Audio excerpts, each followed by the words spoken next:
Pour ce qui est des techniques de lancer et de présentation de pêche en nymphe sur le barbeau, il est vrai que ça mérite des vidéos et je vous en ferai quelques-unes suite à ce podcast parce que c'est quand même mieux d'avoir l'action en vidéo, j'en conviens.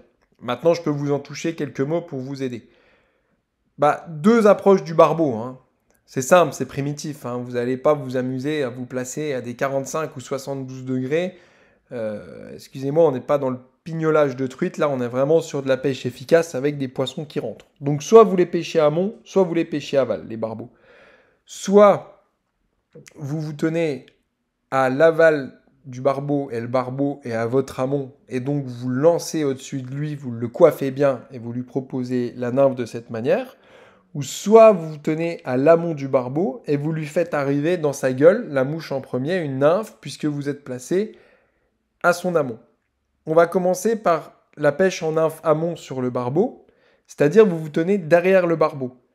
Le concept est simple, et là je vous conseille fortement d'aller voir ma vidéo sur la pêche en nymphe en proxy, puisqu'il n'y a pas de soie dans cette méthode, puisque la pêche du barbeau est trop brutale, trop rapide et trop efficace pour avoir besoin d'une soie. Vous allez vous emmerder avec une soie parce que les dérives sont rapides et les nymphes sont lourdes. Donc je vous conseille fortement d'aller voir la vidéo sur la pêche en proxy puisque tout est expliqué dedans.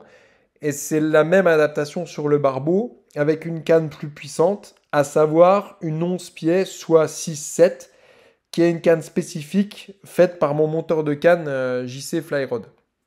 Je vous mettrai les liens pour les cannes sûrement en dessous du podcast, tout c'est sur nymphevolution.com. Maintenant, donc, pêche en nymphe amont du barbeau, j'ai pas grand chose à dire parce que vous pouvez coiffer le barbeau à souhait, vous pouvez passer votre nylon à gogo sur le barbeau. Par contre, n'oubliez pas que moi, quand je pêche en proxy, je pêche qu'avec du nylon. Donc, je peux coiffer tous les poissons parce que j'ai zéro nœud, zéro bas de ligne. Donc, quand on pêche les poissons en proxy, on peut coiffer. Mais quand on n'a pas de soie, on peut pêcher qu'à entre 6 et 10 mètres de soie avec une 11 pieds. J'explique ça dans la vidéo méthode en proxy. Là, on n'est pas sur des concepts de fouetter une nymphe qui est légère. On est sur des concepts de balancer une nymphe qui est plus lourde.